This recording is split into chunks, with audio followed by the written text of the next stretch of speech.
Hola, muy buenas noches profesor y compañeros. En este video les voy a exponer un poco acerca de las leyes y reglamentos que regulan el funcionamiento de las instituciones educativas públicas y privadas de preescolar y de primer y segundo ciclos. Contextualizar un poquito el tema, debemos de hablar de la Constitución Política de la República, que fue aprobada en el año de 1949 y que regula en el aspecto educativo el reconocimiento del derecho de la educación y establece las obligaciones del Estado y fija principios prácticos sobre la intervención estatal y la libertad de cátedra. Dando un salto en el tiempo, avanzamos hasta el año 1957, donde la Ley Fundamental de Educación, o la Ley número 2160, publicada originalmente en este año, con reformas posteriores, regula el marco jurídico general del sistema educativo costarricense, donde se estructura por niveles y ciclos que incluyen el preescolar y los ciclos de la educación general básica. Además, se dan los fines de la educación, las políticas de inclusión, la formación docente y las garantías de la educación pública.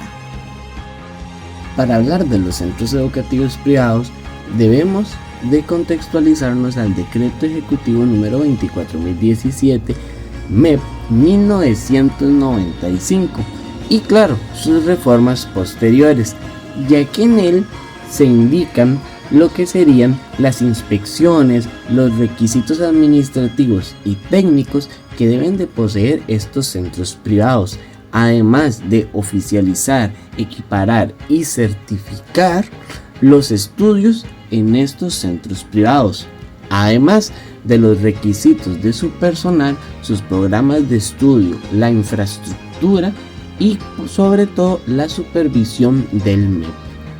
Ahora bien, para la implementación del preescolar y de primer y segundo ciclos, estos centros educativos privados deben de cumplir con los requisitos mínimos de jardines de niños y de escuelas privadas, como cuáles, como los programas de estudio, la duración de sus planes, las nóminas, las inscripciones, certificados y estar al tanto de las inspecciones MEP, ya que esto puede afectar de forma directa su apertura, su funcionamiento y sobre todo su supervisión.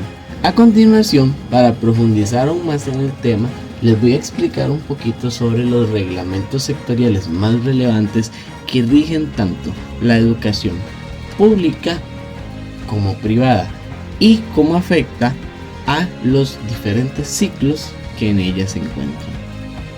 Cabe recalcar que estos reglamentos sectoriales serían la matrícula, la evaluación, los horarios y la infraestructura. Los procedimientos de matrícula en instituciones públicas y privadas no son diferentes, ya que lo que se necesita son las documentaciones necesarias. Además, en las instituciones privadas se necesita el pago económico de la matrícula. En las instituciones públicas no. Ahora, cuando se habla de traslados, existe la posibilidad de trasladar estudiantes de educación pública a educación privada y viceversa. Además, esta acción se puede realizar tanto en estudiantes de preescolar como de primer y segundo ciclo, ya que tanto los centros educativos privados y públicos cuentan con este acceso a la educación.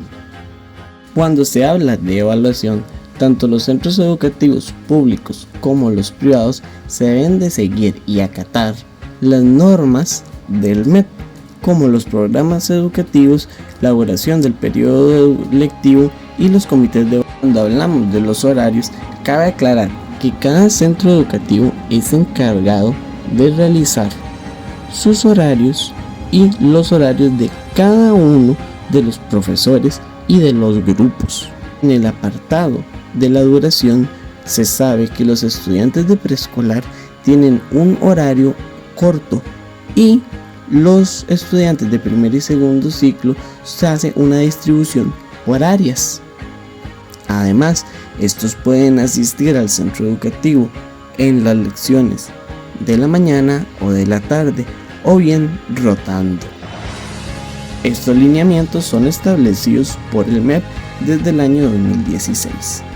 Todos los procesos arquitectónicos relacionados con el MEP se deben de seguir de acuerdo al decreto ejecutivo número 41103 del MEP, el cual regula el diseño arquitectónico y los espacios de los edificios educativos, tanto públicos como privados, donde se establece la seguridad, las dimensiones de las aulas, los servicios sanitarios y la accesibilidad, esta de la mano con la ley 7600. Todo esto para brindar un espacio inclusivo para cada uno de los estudiantes sin importar su condición. De igual forma, en los jardines de niños se adecuan espacios para ellos y sus necesidades. Entrando en el tema de las normas administrativas del MEP, tenemos el decreto número 35.513 del MEP, el cual es la organización administrativa de las direcciones regionales de educación, las cuales a lo largo de nuestro país se dividen en 27, las cuales son las encargadas de la prestación de los servicios de educación en todos los ciclos. Siguiendo con el tema de las normas administrativas del MEP, ahora viene el decreto número 43.890 del MEP en 2023, el cual habla sobre las instituciones privadas y las normas y los actos relacionados con la inspección y la regulación de los mismos. Además, este decreto habla sobre cuáles son los centros privados y la inspección estatal de ellos, además de si están cumpliendo con las normativas, con el contenido principal y si tienen la base legal argumentada en el artículo número 79 de la Constitución Política de Costa Rica, que garantiza la libertad de enseñanza y la inspección educativa de los centros privados. Muchas gracias por acompañarme en este recorrido sobre las leyes, los reglamentos, lineamientos y artículos que regulan el funcionamiento de las instituciones educativas públicas y privadas de preescolar y primer y segundo ciclos en nuestro país. Espero que este video les haya gustado. Buenas noches.